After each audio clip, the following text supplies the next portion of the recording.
Olá, amigos tricolores, estamos iniciando mais um Dividida aqui pelo canal Sombra Tricolor. Se você gostar, deixe o seu like. Se gostar bastante, inscreva-se, ative o sininho. Nesse Dividida, onde a gente divide informações e opiniões, um especial sobre a apresentação do Luiz Zubeldia, técnico argentino, novo técnico do São Paulo, deixando muitos torcedores esperançosos ainda mais depois da boa vitória de 3-0 sobre o Atlético Goianiense. Enfim, o São Paulo venceu e convenceu, ainda que o time do Atlético Goianiense tenha colaborado demais, principalmente na segunda etapa, quando os seus jogadores ali perderam a cabeça, né? Aquela cotovelada lá no pescoço, na nuca do Luciano, aquilo é um absurdo, né?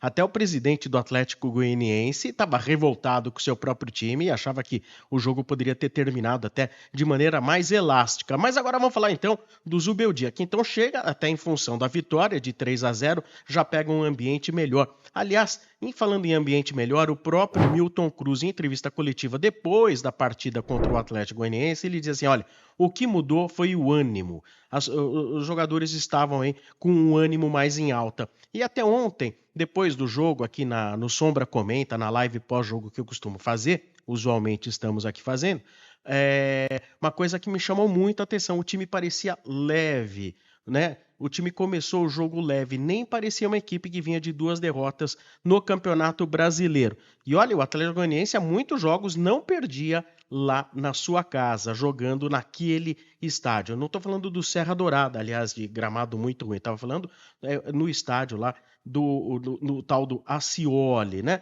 Bom, então vamos falar aqui rapidamente dando um resumão a respeito da entrevista coletiva do Luiz Zubeldia, novo treinador de São Paulo.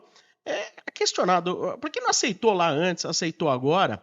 O Zubeldia ele foi super sucinto, que ele falou assim, olha, naquela época lá, eu tinha acabado de sair da LDU e ele queria ter um determinado tipo de tempo, aí queria um tempo aí para refrescar, né? Para descansar, para depois poder retomar um outro trabalho. E, a meu ver, até com esse negócio aí, com aquele ruído que surgiu em relação ao Muricy, acho que o que ficou ali é o seguinte: é, de um lado, um treinador que queria descansar, talvez não tenha se expressado bem para o Muricy a respeito disso, e do outro lado, o Muricy querendo demais, um treinador apaixonado pelo São Paulo, que é sabendo das necessidades de São Paulo como é, né? Acabou vendo que, de repente, aquela situação ali dele não querer, naquele momento, dirigir isso, pode ter soado para o Muricy como certa arrogância ou desprezo. O importante é que agora ambos já conversaram, tá tudo ok, e ele disse, né, que, olha,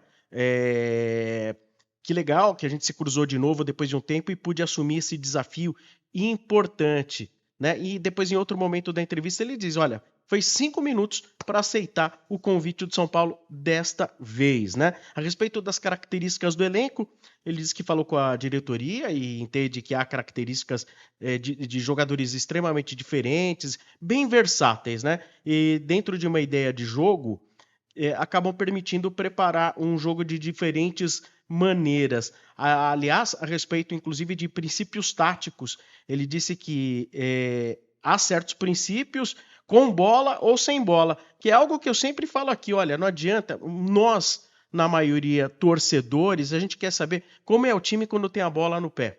Não adianta pensar só dessa maneira, porque não é o Carpini que vai pensar, o Rogério Ceni que pensa, é o Tite, é o Filipão, qualquer um que venha, hoje o futebol você tem que pensar. E hoje já de muito tempo. Como é o time com a bola? Ok.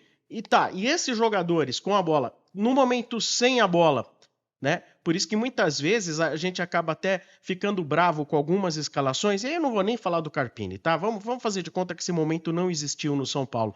Vamos lembrar de outros técnicos. Eu vou falar, mas por que esse? Por que aquele? Por que o outro ficou no banco? Porque muitas vezes, para o momento ofensivo, serve, para o momento defensivo, acaba não servindo. E todos nós acabamos ficando bravos, né?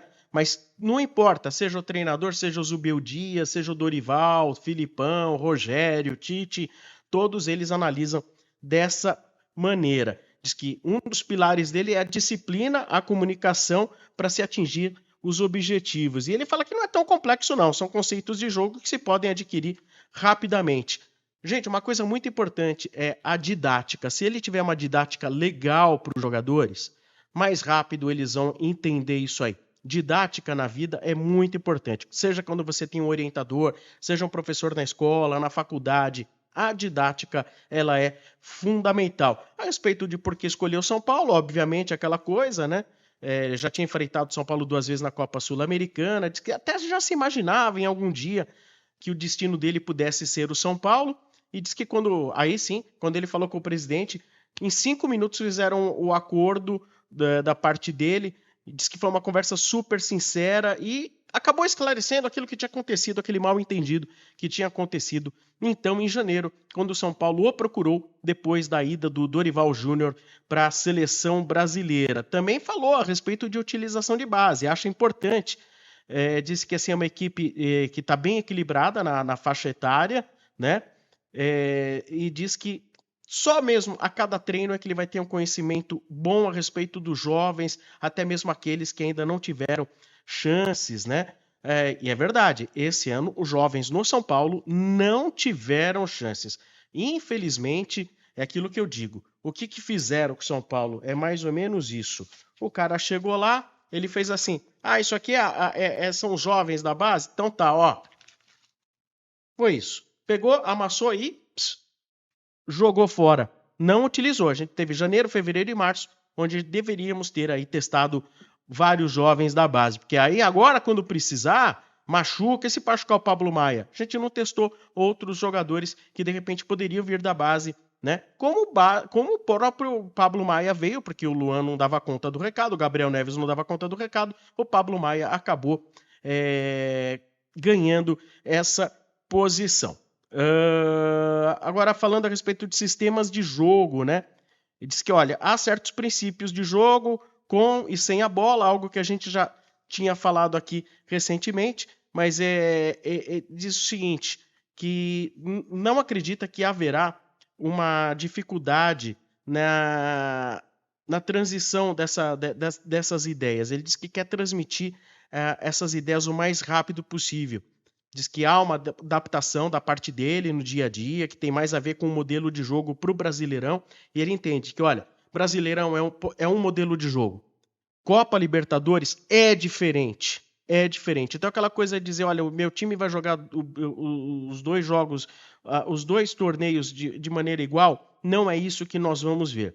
Não é isso. E aí que eu acho importante quando você tem um técnico argentino que tem noção e compreensão do que é uma Libertadores da América, né? Esses caras aí, esses técnicos argentinos, eles nascem com... Porque Libertadores é uma grande guerra. Libertadores é uma grande batalha, né? E eu entendo que o argentino é um cara mais apto às batalhas, às brigas, né? Então ele é aquela coisa, jogo de Libertadores é aquele jogo que você não joga, você ganha, né? E jogo do Brasileirão, não, isso aí tem que ser jogado. Aí ele tem que ser jogado, lógico. Você tem vários jogos para você tentar somar o maior número de pontos, mas encara-se um jogo de Libertadores de maneira totalmente diferente. A respeito de Rames Rodrigues, hein? A respeito de Rames Rodrigues. Olha, eu vou até trazer aqui palavras dele, olha. É importante ter todos os jogadores no melhor nível. Cada jogador precisa de uma atenção especial da parte do grupo de trabalho, mas todos os jogadores têm que pensar em função da equipe. A equipe está acima de qualquer nome. Acho que ficou bem ficou bem destacado, ficou bem impresso aí pelo Zubeldia, né? Essa última frase aí. Olha, a equipe está acima de qualquer nome. Ou seja, respeita essas características do Rames, todo respeito, mas, assim, em primeiro lugar, a equipe. Então, me parece que não vai ser um jogador que vai atuar só com o nome, tá? Que também já era algo que o Dorival tinha lá atrás. Olha, com o nome, não é só com o nome que vai jogar. E lógico, amanhã o torcedor, ele vai achar que isso tá certo ou tá errado, sempre em função dos resultados que o São Paulo atingir. A respeito de qual imagem ele tem do São Paulo, ele falou assim, cara, é um clube extremamente respeitado de nível internacional. E é lógico, gente, que o São Paulo é respeitado na América do Sul, né? É uma enormidade, porque o São Paulo lá nos anos 90, depois que conquistou o título 92, 93, e depois de tantas Libertadores participando, é um time que ganhou muita importância e como ele diz, né, quando íamos enfrentar o São Paulo, os jogadores e os torcedores rivais ficavam mais motivados. E isso é fato. Quando você vai enfrentar um time do porte de São Paulo, né, fica-se mais motivado. É assim como se o São Paulo vai enfrentar o Boca, a motivação é diferente de se o São Paulo for enfrentar o Cobressal. Agora, a respeito de um tema muito importante, as lesões, né? As lesões, ele entende que as lesões vão acontecer, espera, claro, que sejam as menores possíveis, né? Mas para isso tem-se um elenco numeroso. Então, olha, veja bem, as lesões acontecem e por isso, até mais por isso, aí na minha interpretação, essa coisa do elenco numeroso, ela atende mais, inclusive, quando você tem a inserção dos jovens da base.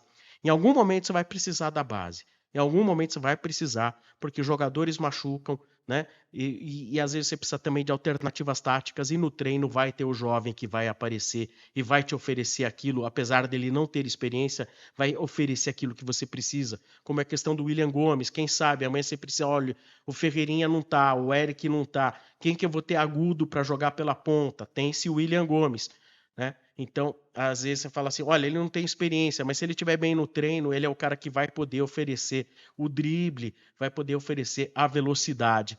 Gente, é isso aí. Foi um resumão da entrevista coletiva do Luiz Ubeldia, tá? Então, de repente, porque eu particularmente tenho uma certa dificuldade até de entender tudo que eles falam, os argentinos. Depois ele vai dar aquela portuguesada lá, vai fazer aquela mistura, mas às vezes quando eles estão falando, às vezes fica até um pouco mais difícil. Mas em resumo, é isso, e vejo o torcedor de São Paulo extremamente esperançoso pela estreia do Luiz Zubeldia, que já treinou o Barcelona, tem muito respeito pelo Barcelona de Guayaquil, mas quinta-feira ele estará à frente do São Paulo e diz que tem 3 treinos, a gente espera que nesses 3 treinos ele possa explorar o melhor da equipe dentro de um espaço de tempo tão curto, que os jogadores possam entender de maneira didática o que ele quer e que mantenham o ânimo que fez a diferença contra o Atlético Goianiense. Muito obrigado pela atenção de vocês aqui. Falamos do Tricolor nesse Dividida, em especial da apresentação do Luiz Zubeldia, o novo técnico do São Paulo. Valeu!